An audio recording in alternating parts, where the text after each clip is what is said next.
So hold on. So cool. We are speeding. Um, Hold up. Before we go, jump right in. I definitely want to, throw in some of the, some of the goodies in terms of,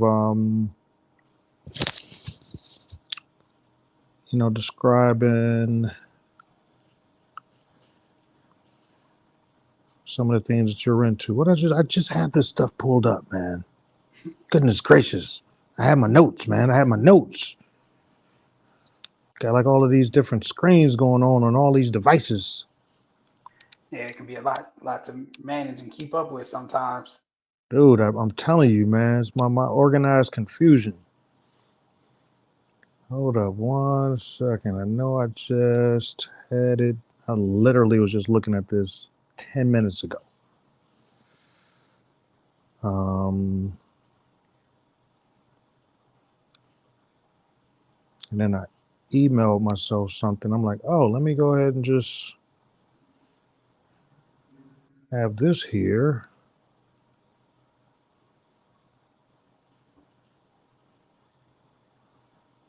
Hold up. What in the world?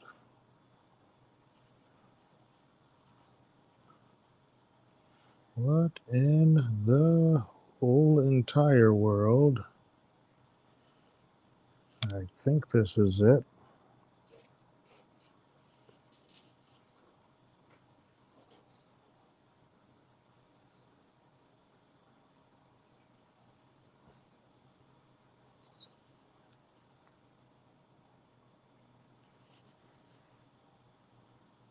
No, I'm straight bugging. Like I literally prepared something, man. I was on my P's and Q's, man. I prepared something. I just don't know where I put it. I was just looking at it. I'm like, ooh, yeah, got to make sure, he's also, a director, not just a photographer. Got to go ahead and make sure, I mention that too. Um, had the projects together. What in the world?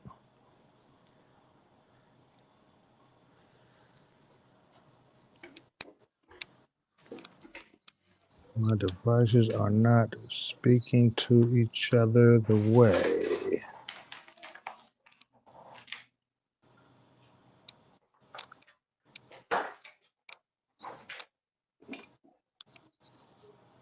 There, there, there. Then I went to there. Then I went here and here. Okay, cool. Um, all right, cool. I'm good. Finally. Um, man, we are here, man.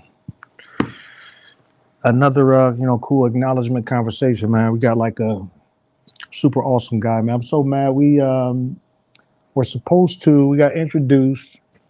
Um, we're supposed to be working on this super magical project. I'm not even gonna mention what it is. That's something we'll go back speak on after we get a chance to formally work together. Um, but man, Brandon McClung, man, just super amazing photographer, director, as well. Some of the cool things, man. I definitely want to get into how you got into the game, primarily as a photographer, but SoundCloud, Title, Apple Music, Sprite, GQ, Motown Records, Revolt. In terms of just like awesome brands that you had a chance to work with, definitely want to get into that. But as far as artists, Benny the Butcher, 21 Savage, um, man, like Brandon, like at what point, did you decide? At what point did it, come into your mind? Like, man, I want to really, pick up a camera. Was it like one of those things, earlier on you just sort of kind of did, and just kept at it? Like what? Like speak on that, man. So I first want to thank you for just acknowledging me, allowing me to be on this. Um, I wasn't supposed to be a photographer. Mm. My dad is a serial entrepreneur. My mom is a lawyer. So there are no real creatives in my family growing up. I was in high school and I was a writer for my school newspaper, just as part of a journalism class. And I was Mm. covering a football game during the beginning of my ninth grade year. And the girl that was supposed to be taking photos couldn't go. I think she was injured or something, couldn't make it. And they said, you're going to have to write the article and write the story, write this article and take the photos. So that was the first time I held a digital camera. It was like a Nikon something or the other. And I thought I did relatively good given the circumstances. Took a bunch of photos, got a good article in. When we went back to go review all the footage, they basically told me stick to writing. Oh wow. They said, we appreciate the effort that you put in, but we'll send somebody with you from now on. So that way you don't have to do both because there was one photo and they turned it black and white just so that way you couldn't see how blurry it was, I guess. And I didn't take too kindly to that because I am a recovering perfectionist. Mm. And so in ninth grade, I was like, I don't want to be bad at anything. I don't even want to be known as someone that was bad at this.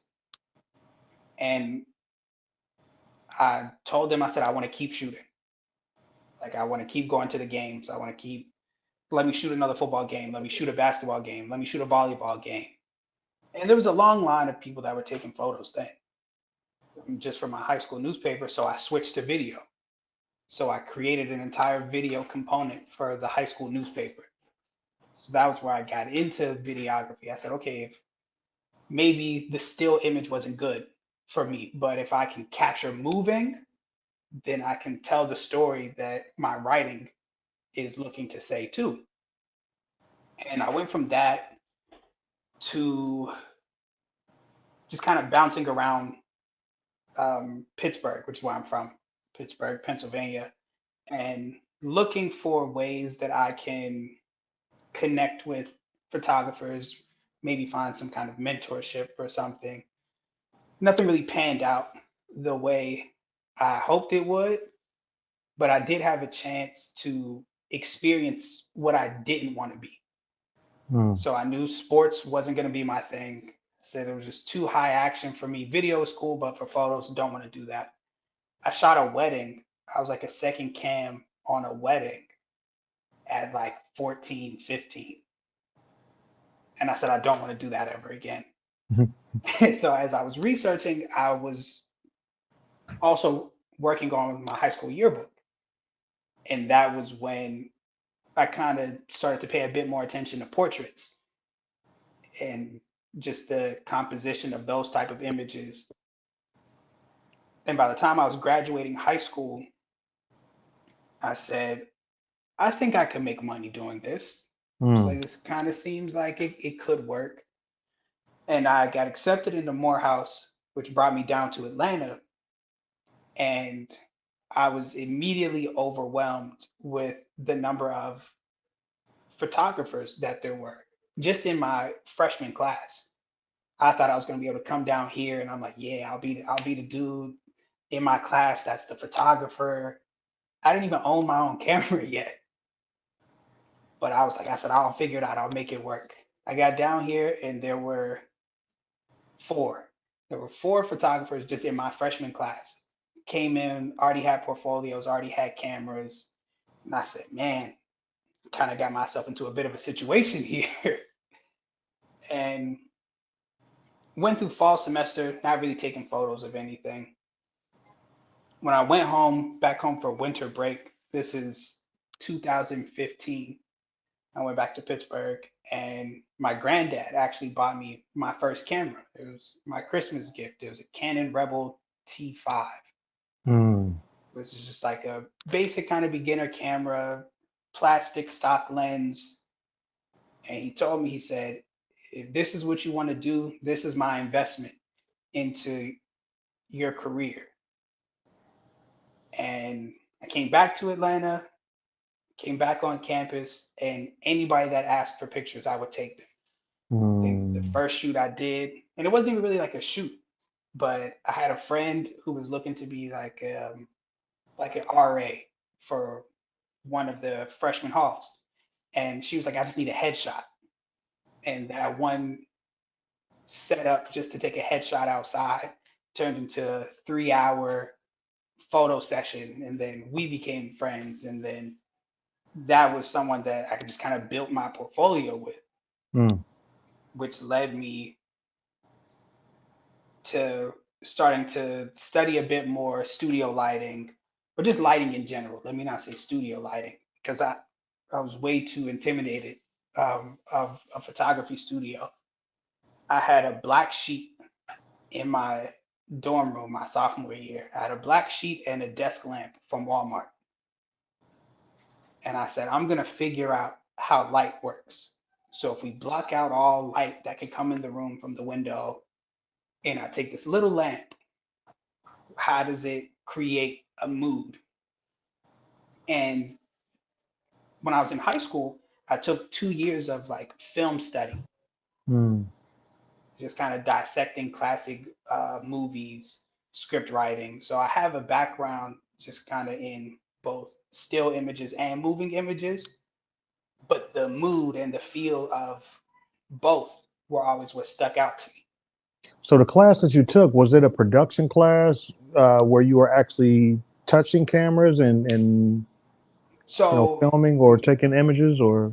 my senior year, yes, but Okay. so in 11th, when I was in 11th grade, it was more so like I kind of say film theory. Mm-hmm. So we would look at, classics, Alfred Hitchcock, Quentin Tarantino, and just seeing how the storyline was written, what their shot selections were. Mm. Right? That was when, for our final project, we had to create our own short film.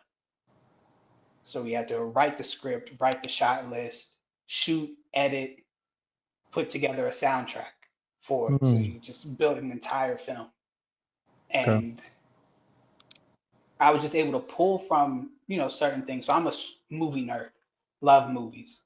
And so when I got to college, I wanted to take a lot of the theory that I had and say, okay, how do we apply this in real life? So taking that desk lamp, and I would just have my friends at the time. I was like, yo, sit in front of this sheet for me. And it felt crazy because we're in like this small dorm room, and I Mhm. have a backdrop stand from Amazon. So it's taking up most of the space in the room. Right. And I'm like, we got to have this desk lamp right here. And I can send them to you too. I think I still have those black and white photos on one of my hard drives. And the way those came out, I said, okay, I got it. Said, I got it. I can go into a studio. And so I started to look around, just kind of researching, and studios were expensive, especially as like a college student. Mm. Everything was $150 for an hour, or even if they said it was $75 an hour, it was a 2 hour minimum. And I'm like, man, I just asked my dad for $30 for some food. How Mhm. am I going to get him to send me $100 for, a studio session? And it took me a while. I'd say the rest of my sophomore year, I never really got into a studio. It wasn't until the summer going into my junior year, so 2017. The summer of 2017 was when one of my kind of big brothers at Morehouse told me, he said, yo, he said, I know you've been wanting to like get into studio photography. He said, I know a Morehouse alum that has a studio that they're like starting up. I said, word? He said, yeah. Mm. He said, you can shoot me and we'll book, the studio. And he was like, they do like a free hour. I said, cool. And little did I know that I was walking into the place that was gonna change my career. Right. Honestly, Right. I remember the first time we came here, uh, Cam had just moved into the unit that we now know as Cam Kirk Studios. Right. And there was this old logo that was still painted on the wall from like where his old unit was. And I came in and I met Keenan. And he was like, he just has this energy. He's always so excited. He says, yo, what up, bro? I'm like, I don't even know him for him to be calling me bro. But I said, what up? And he was like, you guys here for a shoot? And I had never really used, like I said, I never used strobe studio lights before. I just know how to use a desk lamp. And so he was like, oh, nah, like you guys can test them out today. You know, he was like, just test it out. This is, like I said, it's like 2017. So I'm like, okay, I had my T5, my plastic lens, connected the trigger to the strobes, and took the photos. Bow, bow, bow. And I brought my friends with me. Um, the same girl that I did the headshots for, one of my other friends, because I was like, man, I'm nervous. Mm. I've never shot in the studio before, and this is my, like I said, this is my big homie. So I was like, I don't want to mess these photos up. And we did that shoot, and he to this day still uses those photos as like press images. And I'm like, man, I knew I knew about the studio, and I was like, Keenan said, yo, follow. He was like, make sure you follow us. And I had known about Cam because he had Collective Gallery, Mm. which isn't what it is now, but it's like a 6 week program. It's like a summer camp almost, where he was personally mentoring a few photographers. And I wanted to do that, but I couldn't because I was doing summer classes. Mm. But I wouldn't have known that those two things were connected. And so I remember I won. They were doing like a t-shirt giveaway, and I won the giveaway, but they never sent me the shirt, or I felt like they hadn't sent me the shirt. So I mentioned it to Keenan while I was here, and he was like, "What?" He said, "Nah." He said, "We can't have that." And he gives me a Collective Gallery T-shirt, just kind of like on the spot. And I remember I followed the studio, and I said, "I got to come back here." I was like, "I don't know what for." I didn't have a car, so I was like, "However I'm gonna get back here, I'm gonna get back." And then I remember following the studio, and they posted that they were looking for interns. And so I applied for that, didn't hear anything back. This is, let's say, September. Hadn't Right. heard anything back yet. October comes around, and I, I'm at the Walmart over in the West End. I'll never forget this. I was getting out of my car, and I saw a body walking out of Walmart. And from a distance, I said,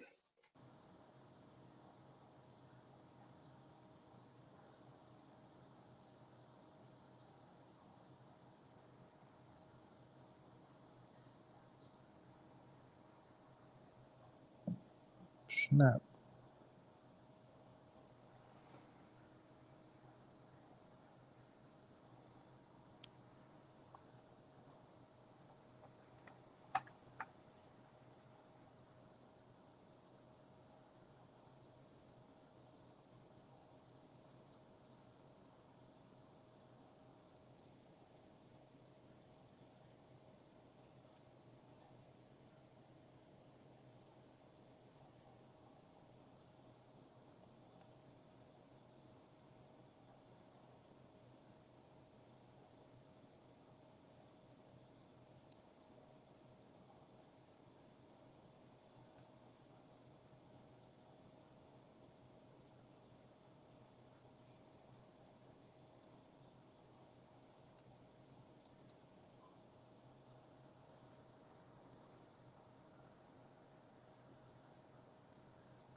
Yo, man. I can hear you.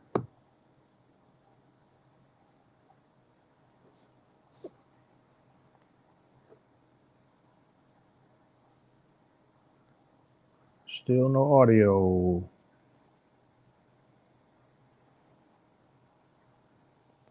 Is it Yep, is there it you working go. Yep, yep, yep, All right. You can still hear me? I'm okay? yep, yep, yep. All right, great. Okay. So it cut off at Walmart, and you saw an image coming towards you. I saw a body walking out of the door, and I said, that looks like Cam. And this is before Cam was who he is now. Right. So you couldn't really tell. So I'm like, I said, that is him. I said, this is the moment though. Mm. Like I can say something right now, or I can just let him walk by and I'll never know if I got the internship or not. And they say like it's like one decision in one moment that can change everything for you. And so he's walking and we're walking towards each other. And he looks like he had just woke up. And I said, yo, I said, are you Cam Kirk? He says, yeah. And at Morehouse they teach you the elevator pitch. Like you gotta introduce yourself and get to the point quick. And I said, look, I was like, I'm Brandon. Said I go to Morehouse right now. Said I just shot at your studio. I applied to be an intern. I said I haven't heard anything back. I said I just want to know if I got it or not. And he said you haven't heard anything back yet. I said nah. He said resend. He said resend your resume right now. He's like resend it right now.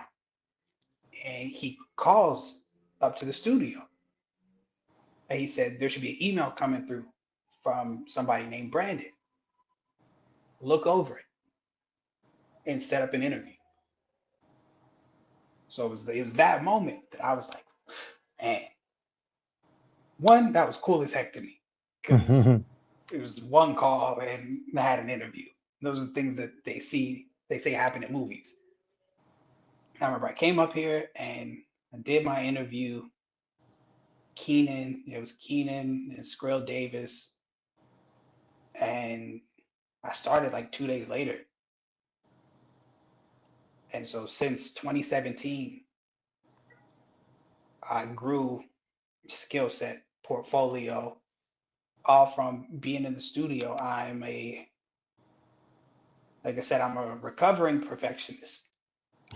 So the early days in the studio, before we were averaging 500 clients, before we were working with, large productions, when we may have had two or three clients for the week, I was still here every day. I'd sit in here every day and test the equipment out.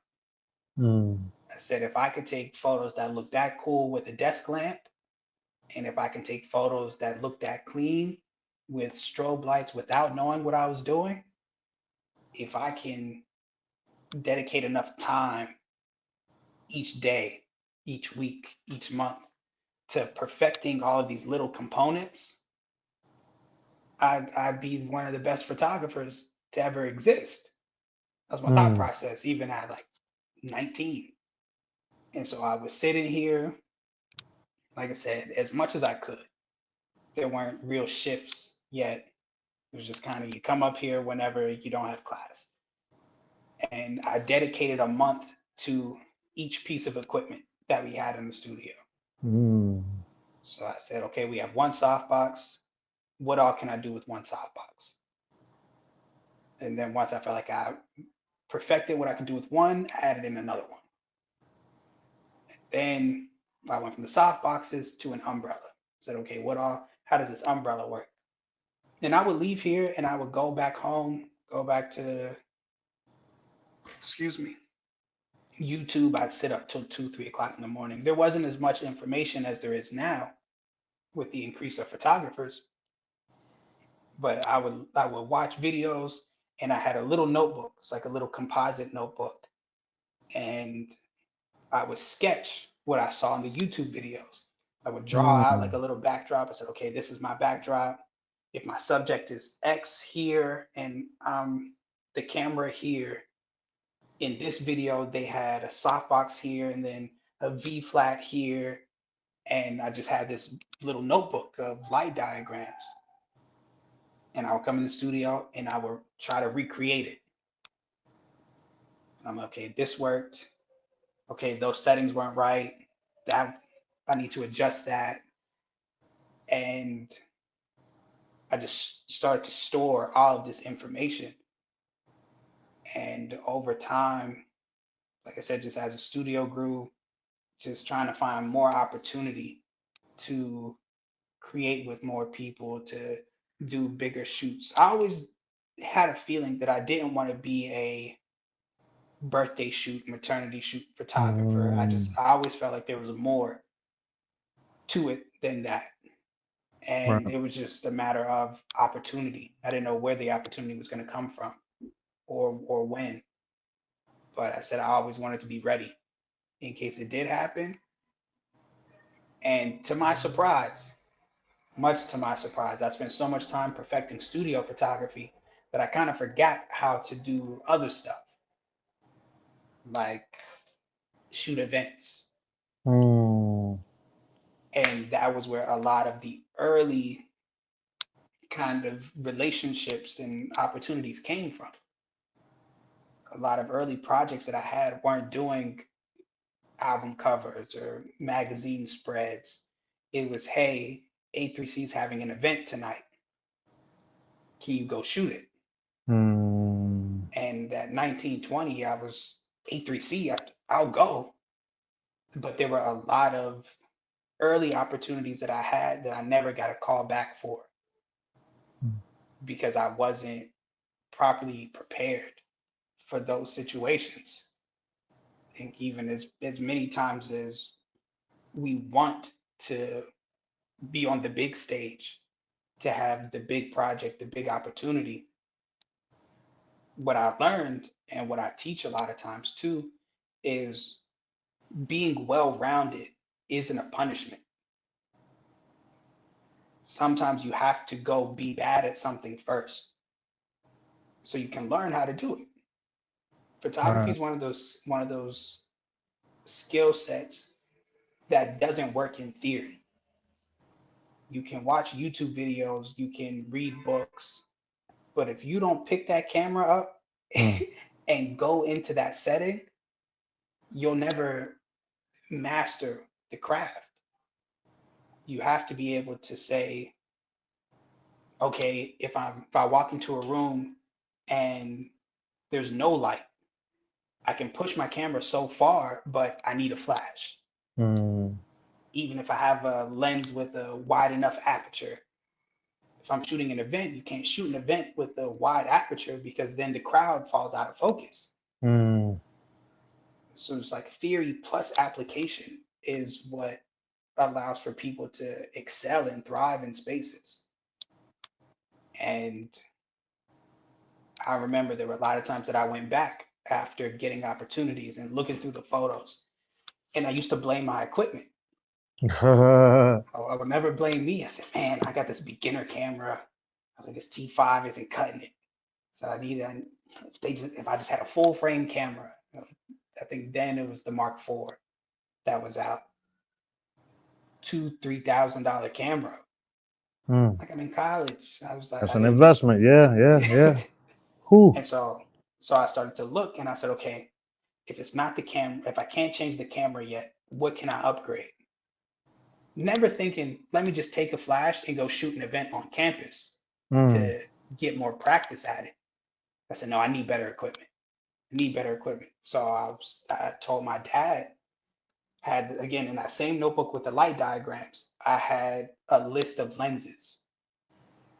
I had the 24 to 70 L lens. I think that goes down to like 2.8, $1,500 lens. I had Mm. a 70 to 200 lens that was on there. I wasn't even shooting anything where I would need a 70 to 200. It was just research that I was doing. Right. And I went to my dad one year for Christmas, and I was like, look, I said, I already looked at all of these numbers. My dad's a businessman. I said, I looked at all of these numbers. I said, I know none of these make sense. I said, but if you can get me this lens, I says, I can make photography a career. Mm. And it was the Canon 85 1.4, I think 1.8, Canon 85 millimeter 1.8 lens. And he got me the lens. I think it was like maybe $400 or something. And I said, this is it. I was like, I probably won't ask my dad for another photography related thing ever, maybe. Right. And then there was a learning curve with that because you get a nice lens, but you don't know about sensor sizes, so there's a crop factor. So I'm like, man, I got this lens, but it puts me in literally a tight spot because it's magnifying the lens. So I'm now shooting with something that's 115 millimeters. So everything is super zoomed in. And I'm trying to do studio shoots with that. But I'm like, this is the good lens though. I have to make it work. And luckily, like I said, I was just surrounded by people that saw the commitment that I had to wanting to be good at this. So the interesting thing, so you obviously quite some time, great idea in high school, throughout college, definitely wanted to be a photographer, but you're speaking on a whole lot of hands-on experience. You sort of just locking in, seeing whatever information and resources that are out there, and you figuring out how to use this particular lens, how to use this softbox, how to use this different equipment. Were they were you aware of any like specific photography, videography, classes, and was that a choice, to spend so much time being self-taught and figuring it out on your own? There was never a class that I took. I'll always say that. I've never taken a photography class for anything. But why that? Well, one, there was no photography major at Morehouse. I went to Morehouse for business and then switched to psychology.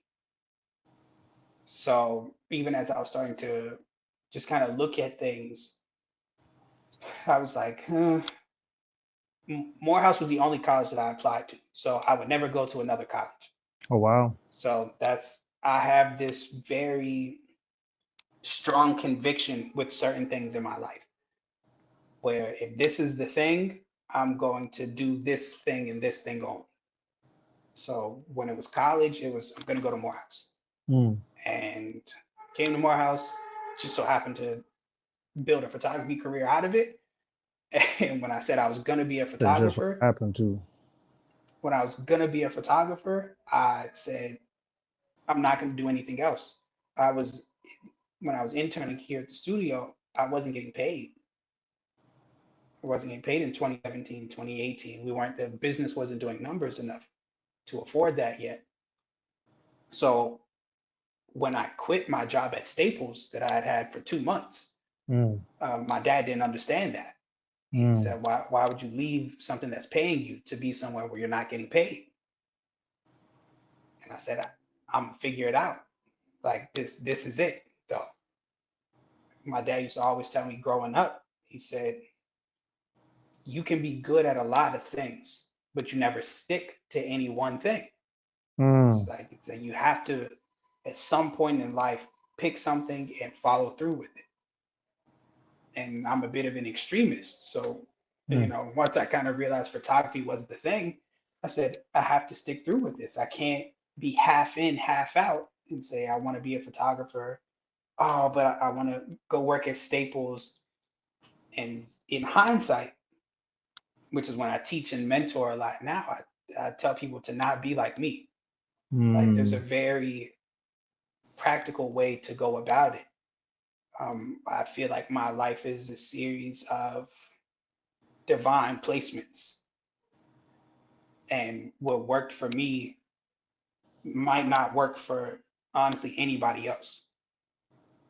There was a lot of things that I'm just grateful for all the time because I should have, could have Mhm. failed. Right. I should have gone and gotten a job somewhere at some point. But with that level of conviction, they say faith without works is dead. Ooh, So that part. once I had the belief that I'm gonna be a photographer, I'm gonna be one of the best photographers. I had a list of things that I wanted to do, but if I just sat at home and didn't practice every day, then I was never gonna get there. And so I didn't know where to even look for a photography class. I Mm, didn't know where I could, other than switching to a different school. wow. I said, YouTube University. I said, let me just go and research. And because I have access to a space, what better way to learn than through hands-on application? I was an athlete growing up. So practice, practice, practice, go play the game. Right. So photography felt like the same thing. The more I practiced, the better I was going to get, even if I was terrible at it. Right. So what was it like in terms of it seems as if once you made your way with a can, once you got the internship, you got access to, touch and play with the equipment and start to master your craft. It's one thing to have access to resources, which isn't always easy, and also finding, a skill set based on something you're very passionate about, with a lot of people also don't um, always seem to find that, in their worlds, um, sooner than later. Some of them don't seem to find it at all. They sort of, find themselves in careers, working jobs that they really don't love and enjoy just to go ahead and get a check because they got to provide, or I don't know. But you got a chance to get access to resources, find something you was extremely passionate about, and, just work there, with, someone that was in your network, went to your school, and got further ahead and decided he wanted to create an opportunity to help others. Like, what was it like being in that building? And I'm pretty sure that's probably what led you, to having levels of success when it comes to the brands that you've worked with over the years, the artists. Like, what role did that play, just being in the right type of place of like-minded thinkers, individuals, and creatives? There is a concept that's often talked about, the law of proximity. Mm, And I'm like a big believer in that. My friends joked for years that I have Kanye complex, where I think I'm the best in the room all the time. mm, And while that is the case, I do believe that, and I have believed that for a while. I like to make comparisons in terms of Kanye making beats for Hove mm, before he was a rapper. right. I had to be able to at some point watch someone that was further along in their career and be able to say, okay, how did he get there? Mm, And I'll always be honest. At 19, 20, like early in my years at the studio, I was big for opportunity, but I didn't know how to ask for help. mm, So I just always hoped at some point that I would do enough work that people would start to look at what I was doing and say, okay, I'll bring him on set with me. Mm. And eventually it did, it happened where Cam had a shoot one day and he said, "Yo, media," he said, "You come with me." Okay, let's go. Where we going? Where we going? Who we shooting today? And that was those were the first times that I'd been on large sets or saw large artists. Now, there were artists that came through the studio, and that was kind of my introduction to being around, artists in Atlanta's music scene. It just kind of came with the job.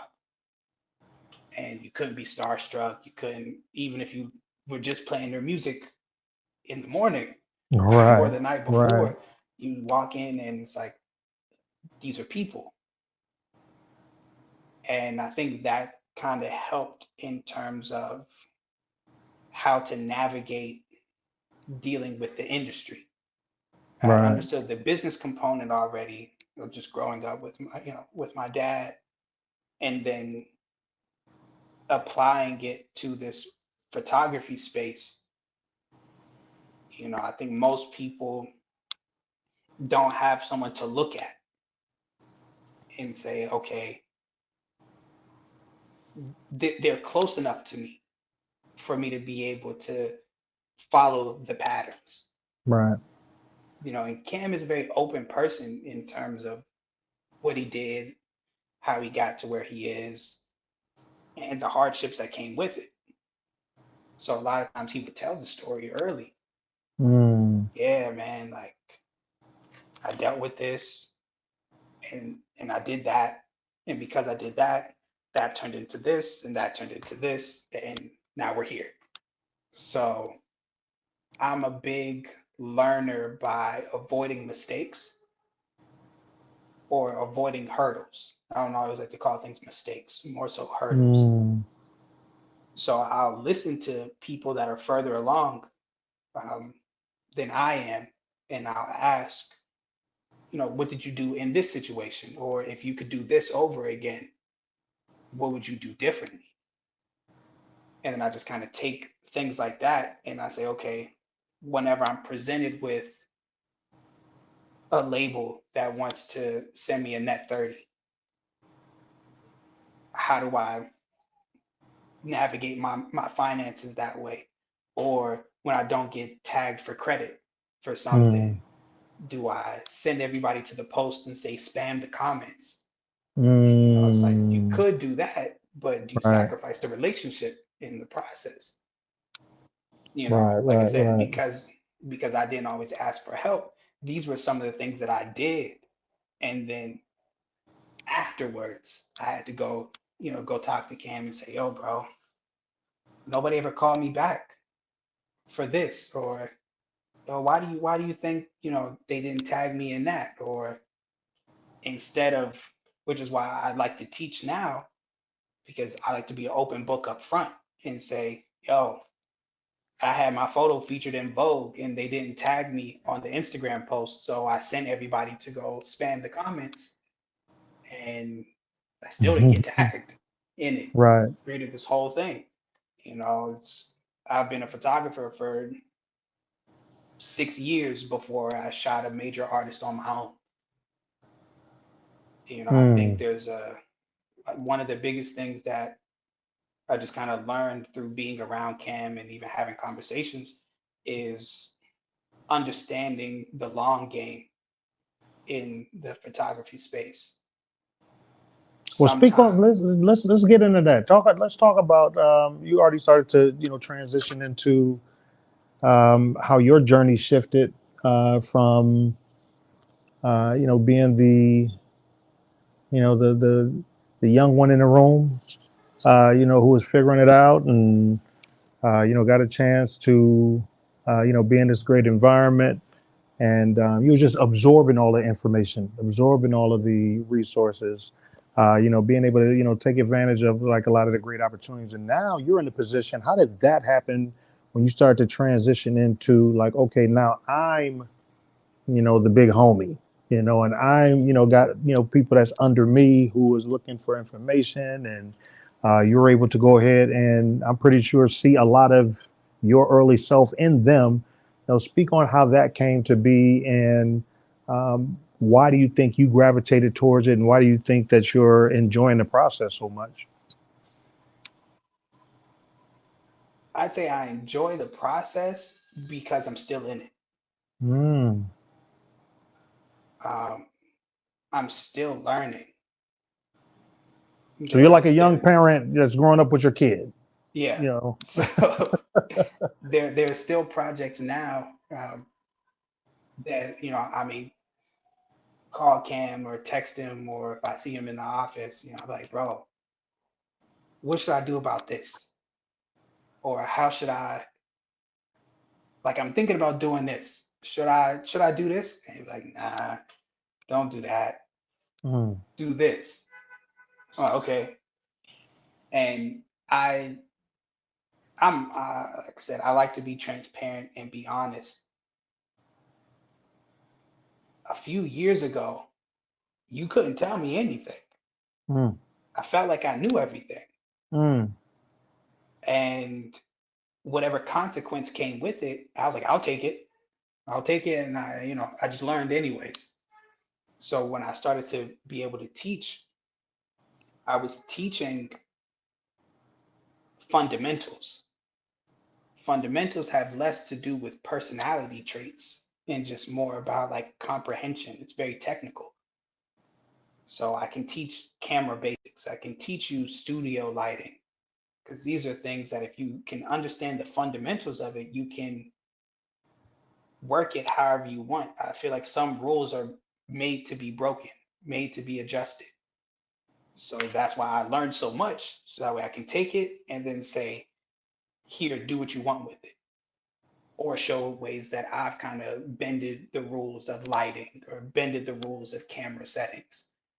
And in doing that, I kind of created my own group of people that believed in me and liked the way that I did things, which made teaching fun Mm. because, I would say I did a lot of that early. I was teaching workshops at 21. Mm. So you're So still there's a, green. You're still green. yeah, so there's a level of youthfulness, there's a level of arrogance to having a room full of people that are looking at you for answers. Mm. And I always felt like it was important to tell my story where I'm like, yeah, I had a job at Staples and I quit working at Staples because I just wanted to believe in my career. I believed that I could make it. I didn't have a full grasp on, just like economics in Mm. general. Sitting now post pandemic, bordering or in a recession, sitting in a workshop and telling people, yeah, quit your job to be a photographer and charge Mm. $300 when most people, struggle to pay $200 for groceries. Mm. Logically, it doesn't make sense now, and so those were things that then I always look at and say, yeah, it worked for the time. Right. And then what I realize is even as I talk, some people take words to heart. So even when I say, yeah, I quit my job and, I made it this far, I have screenshots in my phone to always keep myself like accountable and present in current moments of people that have told me that they quit their jobs Mm. from talking, just like, bro, after talking to you, bro, like you got me ready to quit my job because I just know I can make this work. Wow. And I'm like, it felt cool then, but now, like I said, I'm still in it. Right. You're like, I'm hold up a second now. Yeah. Don't go crazy with it. Let me ask you this, man. I mean, obviously 6 years in, have done a lot, have a lot under your belt already. And that's obviously a blessed situation, but there's so much more that you Mhm. have not done that I know that you want to do. Like what are, what would you say right now, whether it's something that you've been dreaming about for the longest or whether it's something that sort of evolved, like if you could say like just bucket list items, you know, that you still have, that you're looking forward to, you know, figuring out and, you know, just checking off your list, you know, in your profession? What are some of those bucket list things, you know, as a photographer as well as, you know, a director? So most people don't know this about me. So this is the first time that I'm probably speaking about this on like a public platform. Hmm. I no, I said I was in school for psychology. My life goal is to be able to open up art rehab centers Mm. for kids in honestly any community. I don't like to target, underserved, underprivileged communities. Like I feel like therapy as a whole is something that people need access to before they turn 18. Mm. This is And all kids. all kids, Hmm. all kids, because there are certain social traumas, social triggers that may come up, whether it's in school or at home, just kind of by observation passive. We take these things in, and if at 9 years old, 8 years old, 7 years old, you don't know how to process that, you just internalize it. And a lot of the research that I was doing while I was in college was around, art therapy and group therapy sessions. Hmm. So I want to be able to create almost like a community rec center geared towards the arts. That's all. So, excuse me. So kids can come and learn how to play an instrument, do photography, paint, um, any art, whatever the art form is, dance, make beats, whatever it is. Like I want to create a center where kids can come and feel safe to explore these things, and also have the place equipped with therapists that specialize, one, in dealing with kids, and two, being able to interpret art from a psychological standpoint. There is there's color theory, which we learned, just complementary colors and things like that, but there's a psychology to colors as well. Certain Hmm. colors represent certain emotions. We learned the basic ones, red, angry, blue, sad, green, envy. We learned those things, but being able to interpret a group session where we take kindergartners and we give them a box of crayons and a picture of two stick figures in a house. And then if you see a kid that colors the one stick figure red and the house is blue, and you ask, well, why is the house blue? Oh, well, this is my one parent with the red shirt, and every time they come home, everything just feels sad in the house. Wow. That's something that we should pay attention to. It's something that should, be explored, be unpacked a bit. And so I want to be able to create a center where, while we're dealing with these, these social issues as well, these emotional issues as well, kids can feel free to express themselves, because school is always science or sports. But what about the kids that love the arts? What if I don't want to be a doctor? What if I want to be a dancer? Where do I go in a space that's affordable enough for people to be able to go? You know, that's that's top of the bucket list. If I do that and I can open those centers up, my my life purpose would be fulfilled at that point. Wow. Now that's fascinating. I did not see that coming. You know, I love the idea. I think it's one of those type of things to where, you know, the more you explain it, the more people are going to have those aha moments. And, Mhm. you know, like I know for me, I'm already thinking along the lines of like, wow, who can I connect them to in order to make this happen? And so that's you know, the power of, you know, the power of the tongue, man, just putting things out there into the universe and allowing the law of attraction to help you put these pieces together. So, um, I know you got like some, you know, some projects even outside of what you're doing over at the studio. You got the website, podcast. Like what are some other places that we can see your work, and so we can stay tuned and see like Oh when this yeah. whole experience actually starts to come together. So I do have. I'm in the process of relaunching my medium format podcast, which is candid conversations for creators. Hmm. It's basically a space that I wanted to create and cultivate open and honest conversations surrounding things from, mental health to entrepreneurial finances and stuff for people that exist in the creative space, kind of the intersection of art and wellness. And so I have that medium format pod, and then a more centralized education program that I run is the Axis Experience, Axis AXIS, Mm-hmm.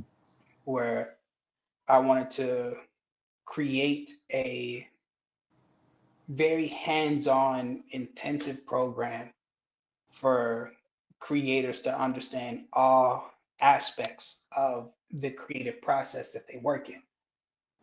So it's basically a 3-day program, how I have it set up right now, and it's a series of 5 workshops. Hmm. And we take photographers, models, makeup artists, and stylists, and they go through workshops in each one of those categories. Hmm. So at the end of the program, they also get to execute a shoot, applying all the things that they've learned over the 5 workshops. So if you're a photographer, you have a better understanding of the career of a makeup artist and what their process is in prepping for a shoot. You also understand what asking a stylist to pull clothes looks like. It's not just, yo, keep go grab me a Burberry shirt or, grab me some Prada shoes. Understanding Right. the relationships that they have to cultivate. And then on the other end, models understanding turnaround times for photographers. How long does it take you to make selects and then really edit and retouch and have like this final image? So I started to create that just as a way to broaden the perspective. I feel like most workshops are catered towards, specific individuals, but I hear a lot of complaints just kind of over the years in terms of people feeling misunderstood or feeling some sort of disconnect with their creative teams or just being on set in general. So I run that program. I'm looking to do that at least 2 to 3 times a year going into this year. And then of course, like my regular Instagram is underscore b dot media. And that's where you find bits and pieces of Axis, bits and pieces of medium format, any shoots that I may be working on. All of that stuff is all centralized in one place. Man, that's wow. That's a lot, man. It's like it's awesome to see. I love the idea of how over the years, we grew up. To your point, thinking of doctor, lawyer, just being the bar when it comes to determining, what real success was, and just the whole idea of STEM, and but it's pretty cool how the creatives, are making a comeback. You know, I love the idea of them putting the A in STEM and making it STEAM. Because the arts are so important, and it's pretty dope to hear how um, there's so much purpose behind the art that you're creating, and what you're looking to do. With your skill set to wow to literally make the world a better place. So man, it's crazy to think that time has flown. We've been talking for a minute. We Yeah. definitely gonna have to continue the conversation, especially as I want to do some on location stuff. I want to go ahead and do some recording. During one of the sessions. While you're talking to kids. Doing their thing. On the teaching side, you being a creative, doing your thing. Whether it's a regular shoot or doing something that's more therapeutic. Mhm. Like those are the next phases of, the interactions that I would love to do, to showcase you and what you're bringing to the table, man. Most definitely. I would love to do all of that. So whenever you're ready, you let me know, and I'll be ready. Definitely. You got to go ahead, and I got to figure out schedule wise, man. When you're, doing like a lot of these different things, I want to just pull up to the studio, check you out, man. Check you out in action. Yeah, most definitely. I'm here. I'm at the studio almost every day. So I can set up. For me, it's easier to set up a shoot. Like if I know we want to film something, Right. I can call up a couple of people on the team and say, hey, let's pull some pieces. If I'm being honest, I haven't shot anything like personal project related Mm, in a few months. I'd say right. probably since like November. Wow. So maybe kind of, it may be cool to be able to put something together and just kind of get back in the creative space. I know I'll be teaching next month um, here at the studio.